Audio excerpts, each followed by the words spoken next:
कैसे हैं आप सभी?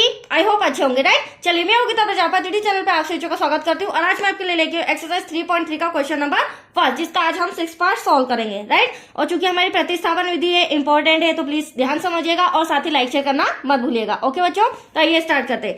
देखिए क्या कहना है, निम्नलिखित समीकरण युग्म को प्रतिस्थापन विधि से हल कीजिए। तो प्रतिस्थापन विधि में होता क्या है बच्चों, दो इक्वेशन तो हमें सम के अंदर दिया है, राइट। इन दो इक्वेशन के द्वारा हमें तीसरा इक्वेशन बनाना कंपलसरी है। जब हम तीसरा इक्वेशन बनाएंगे तो उसी के थ्रू हमारी एक्स और वाई की वैल्यू, मतलब कि एक्स और वाई का हमारा मान निकल जाएगा। That's clear. अब आप देख रहे होंगे सम के अंदर ये जो फर्स्ट इक्वेशन और सेकंड इक्वेशन ये हमें डिवाइड में दी गई है, तो सबसे पहले हमें इसका डिवाइड मतलब बट्टा सॉल्व करना होगा, फिर मैं उसे दूंगी समीकरण नंबर फर्स्ट और समीकरण नंबर सेकंड, ठीक है। तो चलिए फर्स्ट हम ले लेते हैं। क्या है फर्स्ट इक्वेशन, 3x अपॉन में 2 माइनस का 5 डिवाइड में 3 इक्वल्स टू माइनस का 2। पहले हम इसे सॉल्व करेंगे, उसके बाद सिंपल इक्वेशन जब आएगी तो वो हमारा समीकरण नंबर फर्स्ट होगा, राइट। अब बट्टा सॉल्व करने के लिए क्रॉस मल्टीप्लीकेशन, 3 का 3 में करेंगे 3 3 जा 9x, 2 का 5 में करेंगे 2 5 जा 10y और 3 का 2 में करेंगे 3 2 जा 6 इक्वल्स टू माइनस का 2। ऐसा कैसा, अब अगले स्टेप में डिवाइड सॉल्व करना है तो इधर आके मल्टीप्लाई में हो जाएगा। तो आप देख सकते हैं 9x माइनस का 10y इक्वल्स टू में 6 2 कितना हो जाएगा माइनस का 12। अब आप देख सकते हैं हमारा फर्स्ट इक्वेशन आ गया है। अब मैं यहाँ पर दे देती हूँ इक्वेशन नंबर फर्स्ट। इसी तरह हम सेकेंड इक्वेशन भी यहीं पर सॉल्व कर लेते हैं। देखिए सेकेंड इक्वेशन हमारी है x अपॉन में 3 प्लस y अपॉन में 2 और इक्वल्स टू में दे रखा है 13 अपॉन में 6। तो देखिए बच्चों क्रॉस मल्टीप्लीकेशन करेंगे, 2 का x में करेंगे 2x हो जाएगा प्लस 3y डिवाइड में 3 2 जा 6 इक्वल्स टू 13 अपॉन में 6। अब यहाँ पर आप देख रहे होंगे अगली स्टेप में जब इसको मैं मल्टीप्लाई में ले जाऊंगी, डिवाइड के अंदर मल्टीप्लाई में आएगा बच्चों, तो आप रफ में देख सकते हैं इस तरह की कंडीशन बनेगी। तो 6 से 6 यहाँ पर कैंसिल हो जाएगा, एटलीस्ट हमारे पास क्या बचेगा 13। तो ये रही हमारी दूसरी equation 2x plus 3y equals to में 13। इसे दे देते हैं हम इक्वेशन नंबर सेकेंड, राइट। यहाँ तक कोई डाउट? चलिए आगे कंटिन्यू करते हैं। अब मैंने आपको स्टार्टिंग में ही बोला था हमें थर्ड इक्वेशन बनाना है और तीसरी इक्वेशन हम फर्स्ट और सेकंड समीकरण से बनाते हैं। तो मैंने आपको पहले भी समझाया है बच्चों, दोनों इक्वेशन में जो छोटी इक्वेशन रहती है उसी से हम थर्ड इक्वेशन बनाएंगे। तो देख सकते हैं यहाँ पर 9x 10 12 बड़ा दिख रहा है और हमारा सेकेंड इक्वेशन 2 और 3 छोटा है। तो हम समीकरण 2 से आप चाहे तो x का मान भी ले सकते हैं, आप चाहे तो y का मान भी ले सकते हैं, आंसर एज इट इज एक ही आएगा, राइट। तो समीकरण 2 से x का मान लेने पर हम ले रहे हैं x का मान, तो यहां पर लिखना पड़ेगा इंस्ट्रक्शन x का मान लेने पर। अब समीकरण 2 क्या है हमारा 2x plus 3y equals to 13, ठीक है। अब x का मान चाहिए तो चलो 2x यहां रहने देते हैं, 13 ऐसा का ऐसा प्लस का 3y इधर आके हो जाएगा माइनस का, राइट। अगली स्टेप में हमें तो ओनली ऑन x का मान चाहिए, तो इनटू का जो 2 है बच्चों वो डिवाइड में इक्वल के इधर कहाँ आ जाएगा डिवाइड में। एनी डाउट यहाँ तक? चलिए ये जो आया है ये आया है हमारा समीकरण नंबर थर्ड। यहाँ तक कोई डाउट आपको? चलिए अब आगे कंटिन्यू करते हैं। हमारा x का मान तो आ गया है, अब इसे समीकरण फर्स्ट में रखें या सेकंड में ये क्वेश्चन बच्चों को बहुत कंफ्यूजन करता है, तो हमेशा ध्यान रखिएगा जब भी हम जिस भी समीकरण से x या y की वैल्यू निकालते हैं तो उसे अदर समीकरण मतलब अपोजिट इक्वेशन में हमें उसका मान रखना होगा। तो आप देख रहे होंगे समीकरण 2 से मैंने इसकी x का मान निकाला है, तो इसे मैं रखूंगी समीकरण नंबर फर्स्ट में, राइट। जो 9x minus 10y equals to minus का 12, तो इसमें हम x का मान रख देंगे। एनी डाउट बच्चों? यहाँ पर मैं लिख भी देती हूँ ताकि हमें प्रॉब्लम ना आए। x का मान आया है हमारा 13 माइनस का 3y डिवाइड में 2।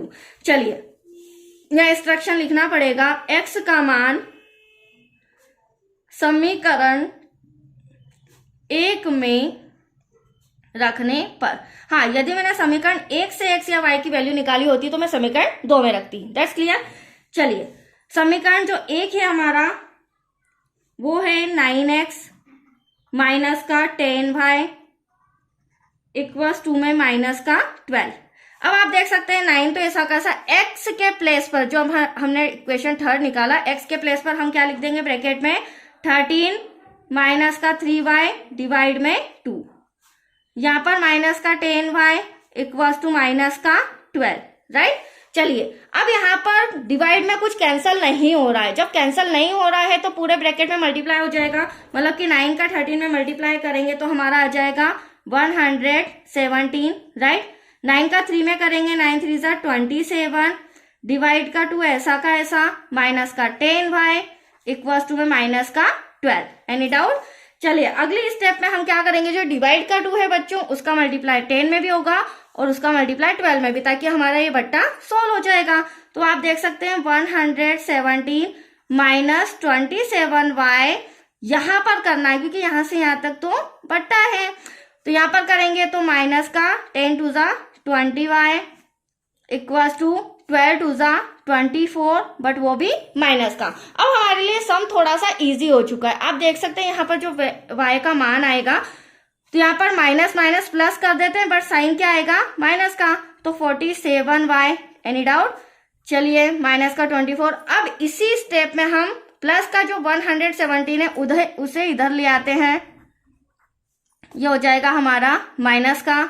अब माइनस का 47y इक्वल्स टू, अभी मैंने बोला था माइनस माइनस होगा प्लस, बट साइन माइनस का आएगा, तो इन दोनों को प्लस करेंगे तो हमारा आंसर आ रहा है 141, बट साइन किसका आएगा, माइनस का। तो आप देख सकते हैं जब दोनों तरफ माइनस होता है तो माइनस कैंसल, राइट। अब हमें क्या चाहिए, y की वैल्यू चाहिए।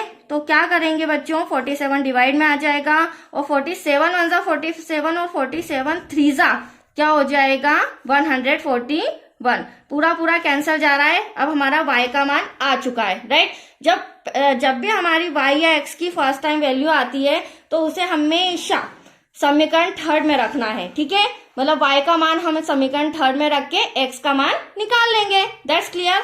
तो चलिए यहाँ पर अब y का मान समीकरण थर्ड में रखने पर, क्योंकि हमें x भी तो निकालना है, तो y का मान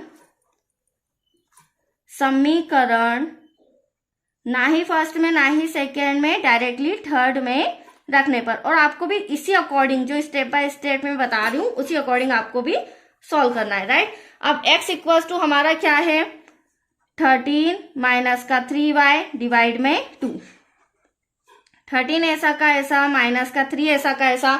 अब आप देख सकते हैं y के प्लेस पर हम क्या लिख सकते हैं बच्चों, y के प्लेस पर हम 3 लिख देते हैं, तो ब्रैकेट में 3 आ जाएगा डिवाइड में 2। इसे यहीं पर मैं सॉल्व कर देती हूँ। अगली स्टेप 13, 3 3 सा क्या हो जाएगा 9 डिवाइड में 2, x इक्वल्स टू 13 में से 9 गया 4 बचा डिवाइड में 2, 2 से कैंसिल करेंगे 2 2 ज़ा 40, सॉरी 2 2 ज़ा 4। तो x इक्वल्स टू आपका 2 आंसर आ चुका है। तो यहाँ लास्ट में लिख देंगे हम x का मान आया हमारा 2 मतलब कि आंसर, और y का हमारा आया है 3।